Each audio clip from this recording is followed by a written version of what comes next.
दक्षिण मध्य मुंबई येथे राहुल शेवाळे हे शिंदे गटाचे शिवसेना हे उमेदवार आणि अनिल देसाई हे उद्धव बाळासाहेब ठाकरे शिवसेना यांचे उमेदवार या मतदारसंघामध्ये एकमेकाविरुद्ध निवडणूक लढवत आहेत।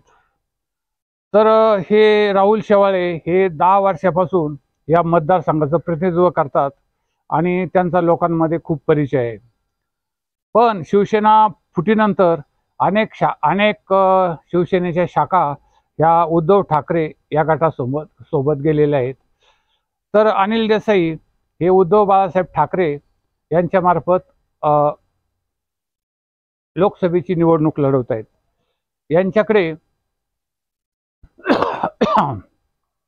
कार्यकर्त्याची मोठी फळी आहे आणि दक्षिण मध्य मुंबईतील काँग्रेसचा मोठा मतदार युतीमुळे यांच्याबरोबर आहेत आणि हे पहिल्यांदाच लोकसभेला सामोरे जात आहेत। यांचा मतदारसंघामध्ये परिचय थोडा कमी आहे। आता दक्षिण मध्य मुंबई हा एक गर्दी, कोंदट वातावरण, दुर्गंधी, प्रदूषण, वाहतूक कोंडी, अनुंद रस्ते, अणुशक्तीनगरमधील च्या भागात झोपडपट्ट्या, सरकारी वसाहती, उच्चभ्रूच्या इमारती अशी संमिश्र वस्ती या मतदारसंघामध्ये। औष्णिक वीज प्रकल्प, तेल शुद्धीकरण प्रकल्प, भाभा अणुसंशोधन केंद्र येथे नीटनेटकेपणा व टापटीप व्यवस्थित आहे। पण देवनार, मानखुर्द, चित्ताकाम या परिसरात असलेल्या झोपडपट्टीमध्ये अनेक आरोग्याच्या समस्या आहेत।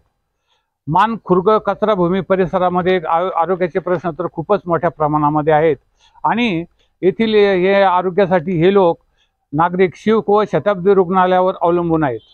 येथे आरोग्य सुविधा, शाळा, दवाखाने यांची खूप म्हणजे मारामार आहे। यापासून हे लोक वंचित आहेत। गटार, पाणी पुरवठा, वाहतूक कोंडी या अशा समस्यांना हे सदोदित तोंड देत आहेत असे हे लोक।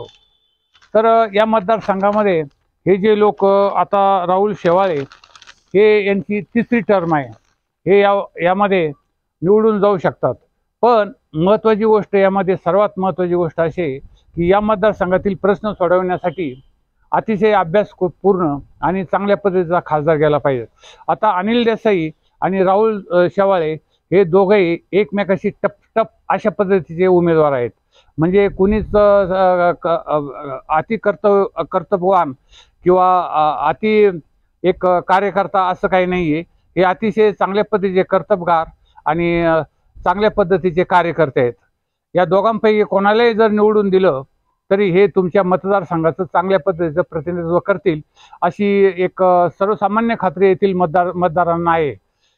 पण येथील जे महत्त्वाचे प्रश्न आहेत ते आरोग्याचे प्रश्न आहेत, झोपडपट्टीचे प्रश्न आहेत, त्यानंतर पाणी पुरवठ्याचे प्रश्न आहेत, परत रस्ते, वाहतूक कोंडी या सर्व पद्धतीचे जे प्रश्न आहेत ते सोडवण्यासाठी खासदार हा ॲक्टिव्ह असला पाहिजे आणि अभ्यासपूर्ण त्यांनी काम केलं पाहिजे। अशा पद्धतीचं काम जर त्यांनी केलं तर लोक त्यांना निवडून देतील। येथे दक्षिण मध्य मुंबईमध्ये काँग्रेसची जी मतदार आहे ते आता युतीमुळे सर्वात जास्त ती मतं अनिल देसाई यांना पडू शकतात आणि राहुल शेवाळे यांनाही या तिन्हीचे महायुतीचे जे घटक पक्ष आहे त्यांची मतं यांना मिळू शकतात।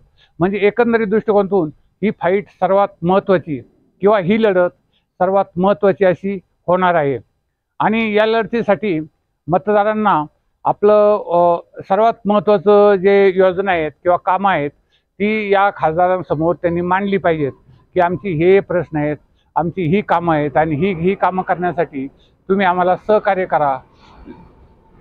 लोकसभेत हे लोक जातात आणि त्यावर पंतप्रधान त्या खात्याचे मंत्री यांच्याशी विचार विनिमय करून चांगल्या पद्धतीचं कार्य करण्यासाठी जर काही योजना आणि अभ्यासपूर्व फायली यांनी सादर केल्या तर ते प्रश्न सुटू शकतात।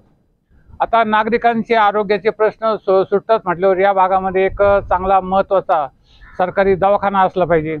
मग तो केंद्रशासित असेल, राज्य शासनाचा असेल किंवा महापालिकेचा असेल, परंतु लोकांना मोफत आणि चांगले आरोग्य सुविधा मिळणं हा एक महत्त्वाचा भाग आहे येथे। त्यानंतर येथे वाहतूक कोंडीचा एक महत्त्वाचा प्रश्न आहे। तर अरुंद रस्ते असल्यामुळे येथे वाहतूक कोंडी वारंवार होते, तर त्यासाठी काही त्या उपाययोजना केल्या पाहिजेत, म्हणजे तो एक महत्त्वाचा प्रश्न सुटू शकतो। आता तिसरा जो महत्त्वाचा प्रश्न आहे पाणी पुरवठा, हे पाणी पुरवठा या लोकांना सर्वात महत्त्वाचा प्रश्न आहे आणि ते पाणी स्वच्छ पिण्याचे पाणी हे कायमस्वरूपी यांना मिळालं पाहिजे। तास 2 तास किंवा अर्धा तास 1 तास पाणी सोडून यांचा प्रश्न काही सुटत नाही आहे। म्हणजे हा भाग जो आहे तो पाण्याच्या संदर्भामध्ये देखील तहानलेलाच आहे। अद्यापर्यंत येथे पाण्याचा प्रश्न अजून आहे तसाच आहे, तो महापालिकेच्या माध्यमातून तुम्हाला सोडवता येईल। त्यासाठी महापालिकेला किंवा संसदेमध्ये तशा पद्धतीचं एक विधेयक किंवा काहीतरी एक योजना तयार करून ती मान्य करण्यासाठी वरिष्ठ नेत्यांना गळ घालून ती योजना राबवण्यासाठी जर प्रयत्न केले तर हे प्रश्न सुटू शकतात।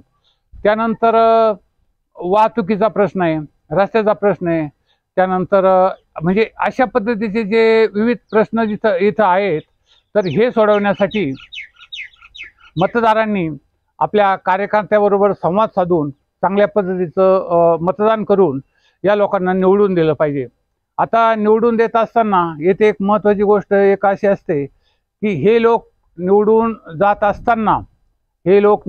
असताना मध्यंतरीच्या काळामध्ये काही ना काही व्यवस्थितपणे कामे करत असतात आणि त्यांची जी कामं असतात ती लोकोपयोगी अशा पद्धतीची कामं असतात आणि ती कामं करण्यासाठी आपल्याला एक व्यवस्थितपणे चांगल्या पद्धतीचे कामे करण्यासाठी व्यवस्थितपणे अभ्यासपूर्वक अशा फायली तयार कराव्या लागतील आणि त्यामधून हे तुमचे जे प्रश्न आहेत, नागरिकांचे प्रश्न आहेत, नागरिकांचे राज्य शासनामार्फत सोडवणारे प्रश्न आहेत, लोकसभेच्या मार्फत सोडवणारे प्रश्न आहेत, वैयक्तिक लाभाच्या ज्या योजना आहेत की लोकांना घरकुल योजना असतात किंवा एकंदरीत आपल्या पेन्शन योजना असतात, विविध प्रकारचे अर्थसहाय्याच्या योजना असतात, माता भगिनींच्या, तर तुम्ही हे मतदान कुणालाही जरी केलं तर चांगली गोष्ट होऊ शकेल, म्हणून तुम्ही हे मतदान चांगल्या पद्धतीने करावे एक अशी अपेक्षा आहे। आमचा हा चॅनल एक new world ATM new world हा संपूर्ण भारतामध्ये मराठी लोकांसाठी आम्ही हा चॅनल सुरू केलेला आहे आणि या चॅनलला जास्त सबस्क्राईब करा, शेअर करा आणि आपले प्रश्न आमच्या माध्यमातून लोकांपर्यंत मांडण्यासाठी आम्ही हे व्यासपीठ आपणासाठी उपलब्ध करून दिलेलं आहे। तर चांगल्या पद्धतीचं प्रथमतः निवडून द्या लोकांना, म्हणजे त्यामधून आपल्याला एक चांगल्या पद्धतीचे उमेदवार मिळू शकतील आणि ते राज्यकर्ते आपले बरेचसे प्रश्न सोडवण्याच्या कामी लागू शकतील। अनेक प्रश्न आहेत तुमचे, हे मलाही माहिती आहे, पण मतदान जास्तीत जास्त करा, सर्व लोकांना मतदानासाठी प्रेरित करा। मतदानासाठी मी असं ऐकलंय की हे लोक काही ना काही भांडी कुंडी, कुठं कुकर, कुठं डबे, कुठं बादल्या, तर कुठं शेगड्या, तर कुठं साड्या, कुठं पैसे, असे वाटपाचे कामं करत असतात आणि किंवा यापूर्वी केलेले आहेत त्यांनी। तर असे काही लोक खासदार आहेत, तर अशा लोकांना नका मतदान करू, जे तुम्हाला लालूच दाखवतात, तुम्हाला मतदानासाठी पैसे देतात किंवा मतदान करण्यासाठी एक विविध प्रकारचे एक आमिष दाखवतात, आम्ही तुमचं कल्याण करू, आम्ही तुमचं काही एक चांगल्या पद्धतीचा उद्धार करू। तर अशा लोकांना शक्यतो मतदानापासून तुम्ही वंचित करा, त्यांना तशा पद्धतीचं मतदान करू नका। कारण परिस्थिती कशी आहे, तुम्ही जास्तीत जास्त मतदान करा, पण योग्य उमेदवाराला मतदान करा आणि त्याच्याकडून तुम्ही चांगल्या योजना किंवा तुमच्यासाठी तो चांगलं काही करेल तर यासाठी प्रयत्न करा आणि या चॅनलला जास्तीत जास्त सबस्क्राईब करा, सर्वसामान्य लोकांच्यापर्यंत पोहोचण्यासाठी शेअर करा आणि मतदानाचा जो आपला भाग आहे तुम्ही जो करणार आहेत, तर तो एक व्यवस्थितपणे चांगल्या पद्धतीने मतदान करून जास्तीत जास्त मतदान करून आपण सुजान व चांगल्या पद्धतीचे मतदार आहोत हे सर्व लोकांना सिद्ध करण्यासाठी प्रयत्नशील राहा। बस एवढंच, बाकी काय नाही। चांगलं मतदान करा, खूप मतदान करा।